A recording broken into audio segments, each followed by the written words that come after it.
সত্যি কথা বলতে কি, ভগবানের কৃপায় আমার ভরা সংসার, ননদ নন্দাই দেওর শ্বশুর শাশুড়ি ছেলে পুলে নিয়ে আমার ভরা সংসার। এই যে সকাল থেকে কাজ শেষ করে রান্না বান্না শেষ করে খাওয়া দাওয়া শেষ না হতে হতে এই যে সন্ধ্যাবেলার পেটের জোগাড় শুরু হয়ে গেছে। ও মা, মা গো, রাত্রেবেলা কটা রুটি হবে? আজ রুটি করতে হবে নি গো বৌমা। और अभी तो रुको, রুটি করতে হবে না। क्लाइमैक्स अभी बाकी है।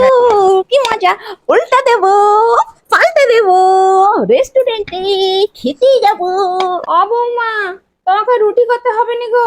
তুমি বরং তোমার শ্বশুরের জন্য 10টা পরোটা ভেজে দাও, আর বাবুর জন্য 10টা খানি লুচি করে দাও, আর তোমার ননদের জন্য বরং এগ রোল বা চাউমিন কিছু একটা করে দাও, আর আমার জন্য একটু মসুরের ডাল সেদ্ধ করে দিলেই আমি মুড়ি খেলবো।